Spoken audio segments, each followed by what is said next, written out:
दाखवतात ना hero heroine असं सिगारेट ओढते स्टाईल मध्ये, त्या अंक पकडण्या मुश्किल नाही, नामुमकिन. पहिले त्या अवलीला पाय उतार करा आणि मला सरपंच करा. बोललो अशी तक्रार दे पोलिसात. थांबा, वॉरंट आहे तुमच्या नावाने. हे बघा अवली मॅडम, तक्रार गंभीर आहे. पण मी खोटं बोललेलीच नाही साहेब. याला जेलमध्ये टाका तुम्ही.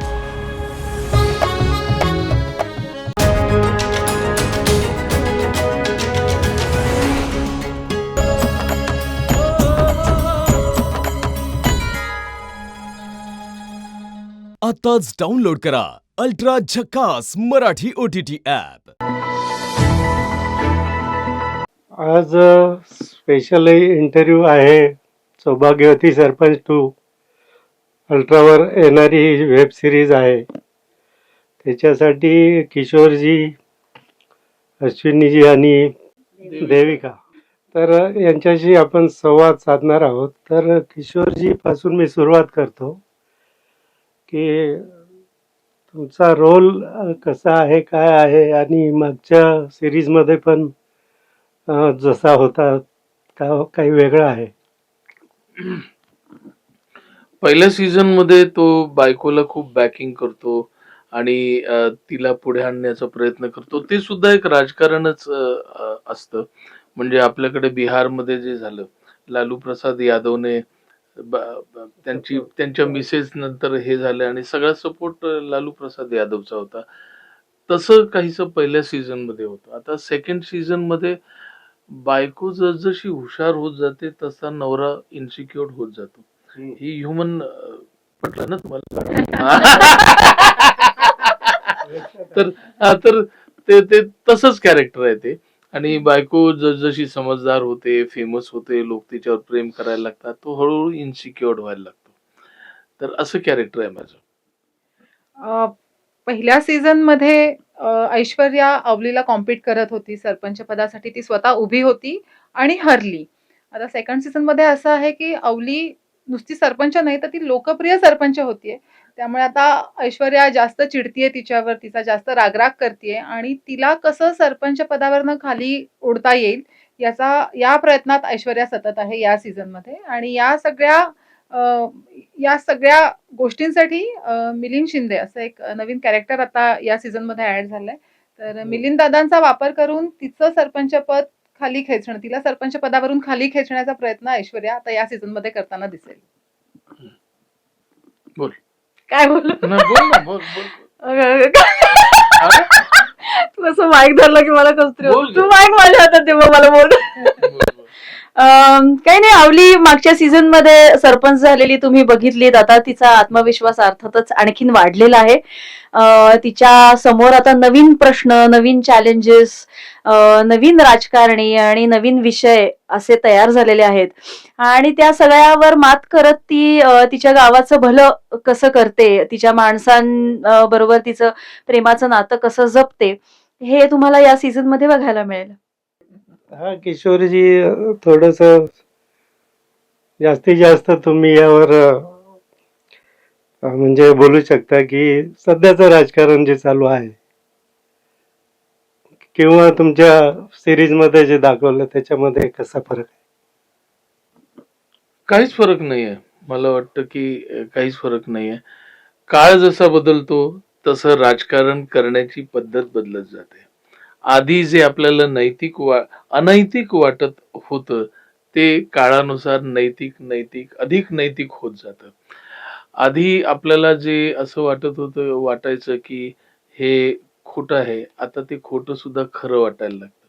काळ बदलतो आणि रिलेशन बदलतात, तशी परिस्थिती बदलते, तसे कॅरेक्टर्स बदलतात, व्यक्तिमत्व बदलतात आणि ऑब्विसली राजकारण सुद्धा बदलतं. पण ग्रामीण भागामध्ये मराठी सिनेमाचा विषय हा ग्रामीण भागातलं राजकारण, ग्रामीण कॅरेक्टर हे फार आधीपासून चालत आलेलं आहे. पण ते जे ग्रामीण राजकारण आहे, जे ग्रामीण मातीतलं राजकारण आहे, त्याची पत हळूहळू थोडीशी मॉडर्न होऊन, पण त्याला मातीचा गंध असतो, पण त्याला बॅकग्राऊंड सगळी विलेज गावाची असते. तर अशा प्रकारचं इंटरेस्टिंग राजकारण आहे. तेच राजकारण इथे सरपंच सौभाग्यवती सरपंच सीझन 2 मध्ये तुम्हाला पाहायला मिळेल असं मला वाटतं. देविकाजी, तुम्ही जे रोल म्हणजे जो आहे सरपंचचा आणि तो मागच्या वेळेस थोडस ग्रामीण दाखवलंय असं दिलेलं आहे. आणि आता थोडं स्टँडर्ड म्हणजे एक सुधारित महिला किंवा थोडी मॉडर्न टाईपची असं काही आहे त्याच्यात? मागच्या ह्याच्यामध्ये मी ती साधी तशीच स्वभावानी काय म्हणता येईल प्रामाणिक जेन्युइन अशीच आहे यावेळेला. फक्त जग थोडं जास्त बघितलंय तिने आता, कारण आता सरपंच म्हणून तिचं काम मोठ्या प्रमाणावर वाढलेलं आहे. तिचं गाव सोडून बाकी थोड्याशा आजूबाजूच्या गावांमध्ये तिचा प्रवास जास्त होतो. इतर राजकारण्यांशी भेट, इतर बाकी सरपंच बायकांशी तिची भेट आणि विषय हाताळताना तिला आलेली मॅच्युरिटी, या सगळ्यामुळे अर्थातच ती आता थोडीशी काय म्हणता येईल तशी जगात जास्त वावरणारी अशी अवली झालेली आहे.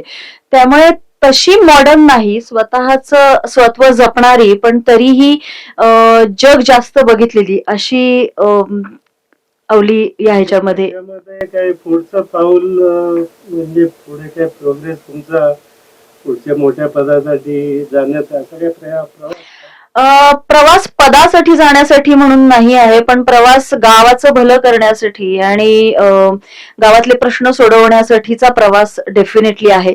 तो प्रवास पुढे कुठे नेतो ते पुढच्या सीझन्स मध्ये जर झाले पुढचे सीझन्स तर त्याच्यात तुम्हाला बघायला मिळेल. किशोरजी, तुमच्या जे बऱ्याच तुम्ही काम केलेलं आहे, फिल्म्स आहेत, सिरियल आहेत किंवा वेब सिरीज आहेत, तुमची आवडती भूमिका तुम्ही जी केलेली कोणत्या फिल्मची आहे किंवा सगळ्यात जास्त आवडती भूमिका? म्हणजे सगळ्यात आवडती भूमिका सौभाग्यवती सरपंच मधली हिच्या बरोबर केलेली, कारण हिच्याबरोबर काम करायला मला नेहमीच आवडतं. शी इज अ फॅन्टॅस्टिक ऍक्ट्रेस आणि खूप काळानुसार तिने स्वतःमध्ये जे बदल घडवलेत आणि ती ज्या पद्धतीने ऍक्ट्रेस म्हणून उभरून समोर आलेली आहे त्याच्यामुळे तिच्याबरोबर काम करायला मला खूप आवडतं. नाही, तुम्ही म्हणालात की आता बघा ना, मी काय म्हणतो, मला माझं फॅन्ड्रीतलं काम वेगळं होतं, नटरंग मधलं वेगळं होतं, दिठी मधलं वेगळं होतं, एक कप चहा मधलं वेगळं होतं. माझं सगळ्याच भूमिका मला डाव्या उजव्या नाही करता येणार. माझी सगळीच कामं वेगळी आहेत आणि मला आवडणारी आहेत असं मला वाटतं. त्याच्याशिवाय ती चांगली एवढी झालीच नसती असं मला वाटतं. एक यू कांट चूज वन. अजून काही चांगला रोल करायचा राहिला आहे जीवनामध्ये असं काही वाटतं? अजून खूप काम करायचं आहे, काम चालूच राहणार आहे. करायचं आहे आणि जितक्या चॅलेंजिंग भूमिका येतील तेवढं करायला आवडेलच की. येस.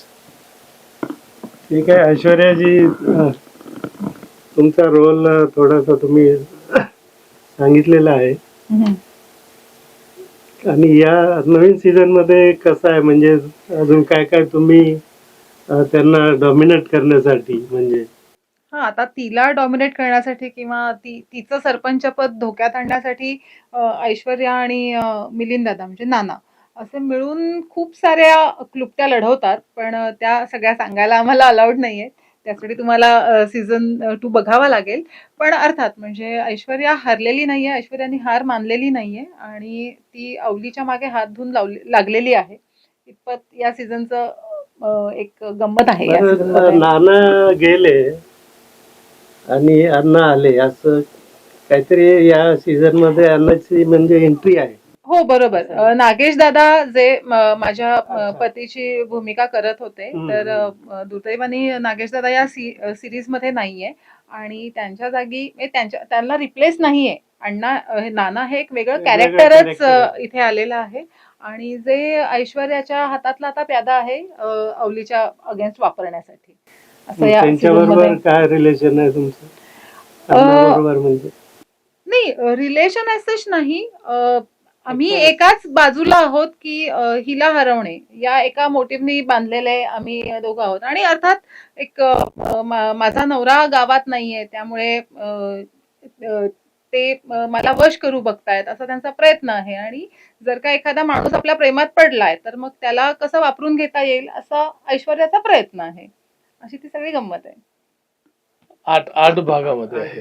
अहो पण याचे म्हणजे आम्ही काम करताना याचे 8 भाग होतील किंवा 7 भाग होतील किंवा 10 भाग होतील असा विचार करत नाही. लिहून आलेले होते 8, कदाचित त्याचे 9 ही झाले असते, पण आता सध्या 8 आहेत. देविकाजी, जो बॅकग्राऊंड दाखवलाय मराठी म्हणजे आपल्या भागातलाच आहे महाराष्ट्राने, पण कुठल्या भागातला आहे हे मला जाणून घ्यायचं. की तुमची भाषा अजून तीच आहे तशी. हो, विदर्भातली गोष्ट दाखवली ही आणि तशीच विदर्भातली छान गोड आणि ग्रामीण भाषा याच्यामध्ये आम्ही वापरलेली आहे. तुमच्या पूर्वीचा पिक्चर जो आहे नाळ पिक्चर मध्ये हम्म. जशी भाषा होती ती मला वाटतं. हा, नाळमध्ये नाळ हा विदर्भातला सिनेमा दाखवला होता. भाषा तितकी आम्ही बदलली नव्हती त्याच्यामध्ये, पण ह्याच्यामध्ये अगदी प्युअर ऑथेंटिक विदर्भीय भाषा वापरलेली आहे.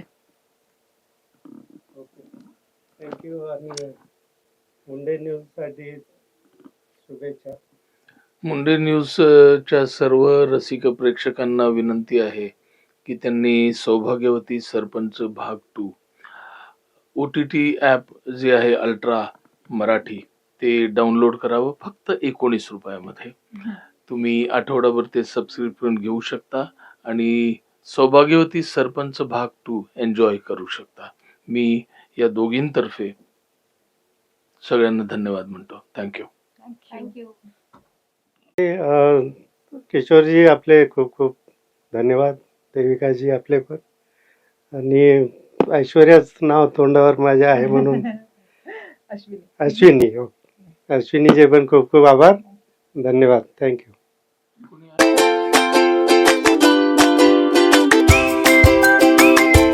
अरे भैया मुंडे न्यूज चैनल आए, लाइक कीजिए, शेयर कीजिए और सब्सक्राइब कीजिए भैया.